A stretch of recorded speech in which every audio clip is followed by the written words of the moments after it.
There's always been this consistent, what I would almost call pandemic of suicides in the country, particularly with teenagers, the youth, who are getting to that stage where hopelessness and helplessness prevail.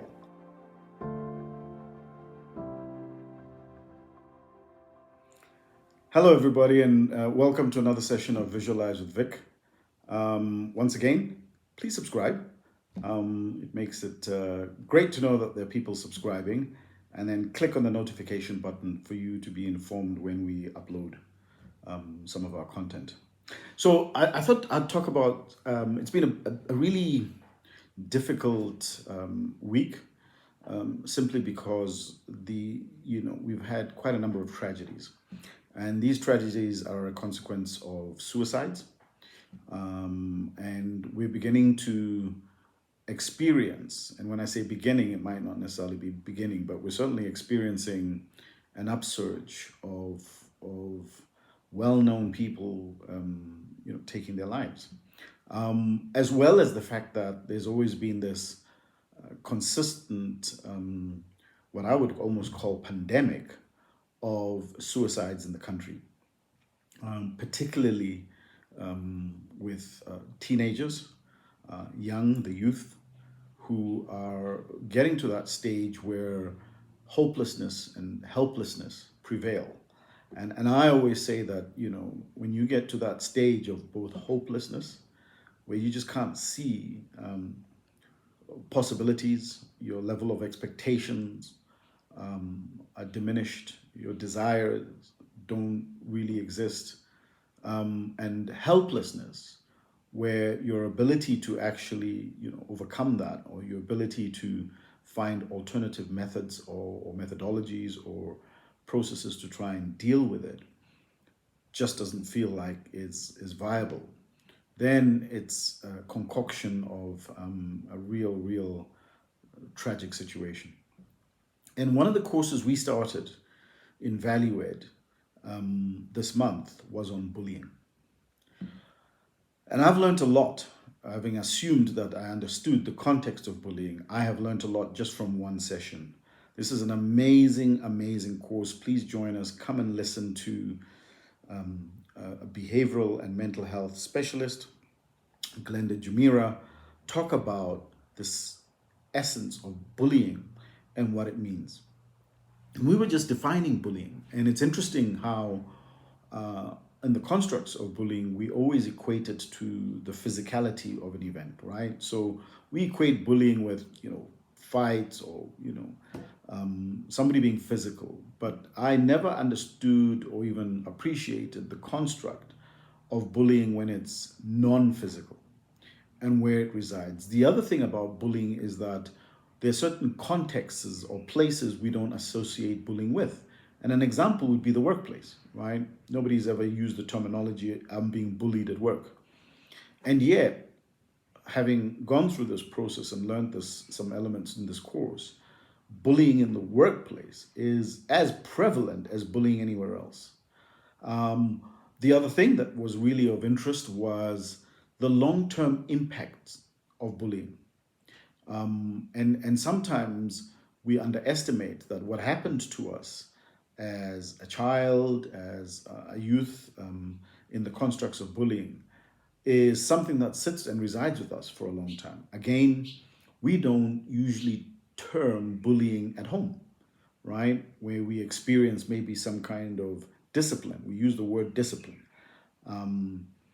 We don't necessarily contextualize bullying as something that prevails at home, and yet it does.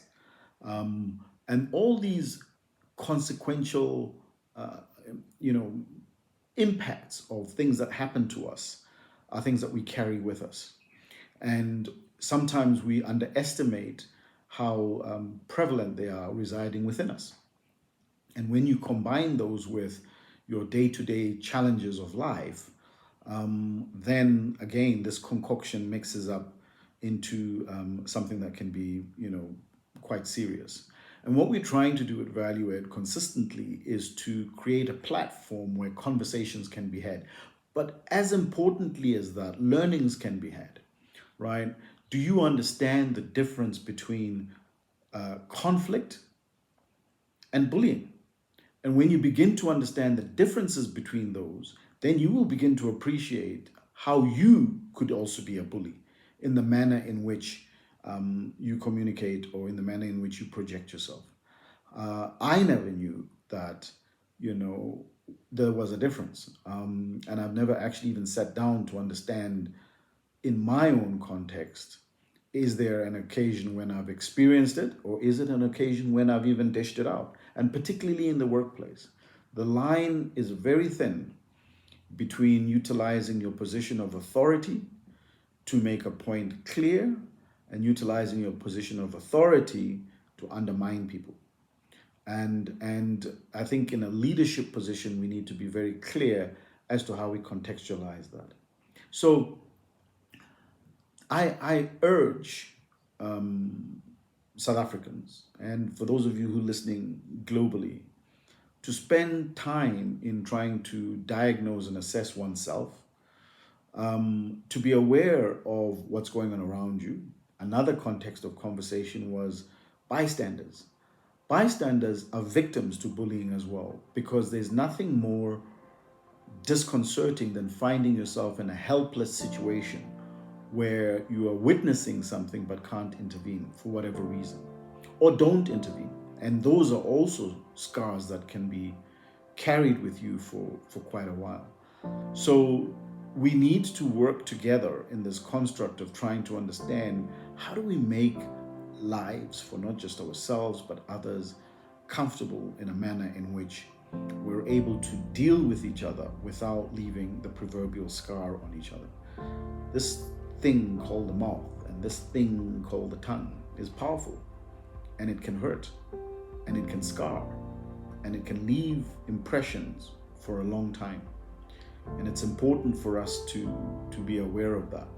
One last point that I want to mention is of interest was this construct of gender-based violence and bullying, and what's the difference, and is there a difference, right? And I think, unfortunately, because we don't have sufficient platforms for these conversations to be had, not only are people not thinking about them, but they're certainly not even aware of them. So I look forward to more of this, and I look forward to seeing you all join us in some of our sessions and some of our discussions, particularly around the subject of bullying.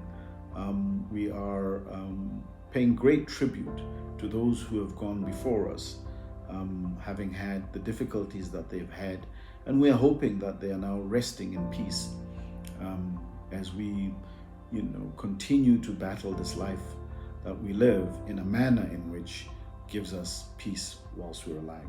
So once again, subscribe, all the best, and see you soon.